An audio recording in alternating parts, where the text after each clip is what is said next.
বন্ধুরা, এই মুহূর্তে সবচেয়ে বড় প্রশ্ন হলো আগামী মরশুমের আইএসএল কি আদৌ হবে? তারই মাঝে কিন্তু এফএসডিএল একটা নতুন তো রাখলো এআইএফএফ এর কাছে। হ্যাঁ বন্ধুরা, আমি গত ভিডিওতে বলেছিলাম যে এআইএফএফ এর চাইছে আগামী ডিসেম্বর পর্যন্ত যেই এফএসডিএল এর সাথে চুক্তি শেষ হয়ে যাচ্ছে সেটা আরো 6 মাস এক্সটেনশন করতে। কিন্তু এফএসডিএল বলে দিয়েছে তারা কোনো শর্ট টার্ম চুক্তি করবে না।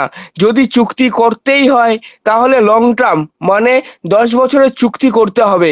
আর সেই চুক্তিতে কিন্তু নতুনভাবে বলা হয়েছে যে এই 10 বছরে কোনো রকম আইএসএল টিমগুলির অবনমন করা যাবে না, এবং আই লিগের যারা চ্যাম্পিয়ন হবে তারাই যে আইএসএল খেলতে পারবে তাও কিন্তু বলেনি।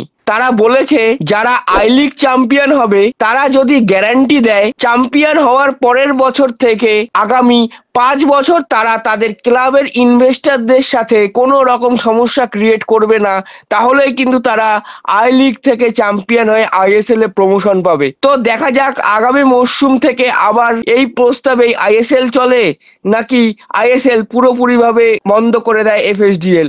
বন্ধুরা, গতকাল যেই ইন্ডিয়া ভার্সেস কিরগিজস্তানের একটি ফিফা ফ্রেন্ডলি ম্যাচ ছিল সেটা কিন্তু হয়েছে 0-0 গোলে ড্র।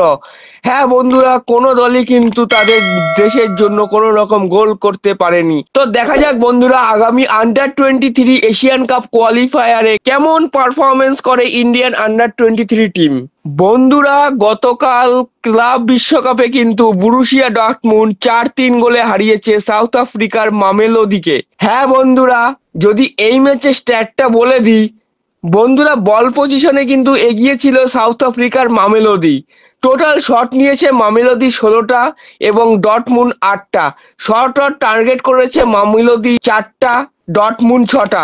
তো বন্ধুরা বলাই চলে দুই টিমেরই কিন্তু লড়াইটা ছিল সমানে সমানে। তো দেখা যাক পরবর্তী ম্যাচ ডর্টমুন্ড সাউথ কোরিয়ার উলসান এইচডির সাথে কেমন পারফরমেন্স করে।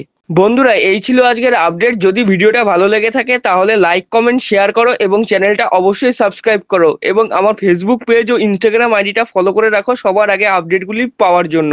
জয় হিন্দ, জয় ভারত।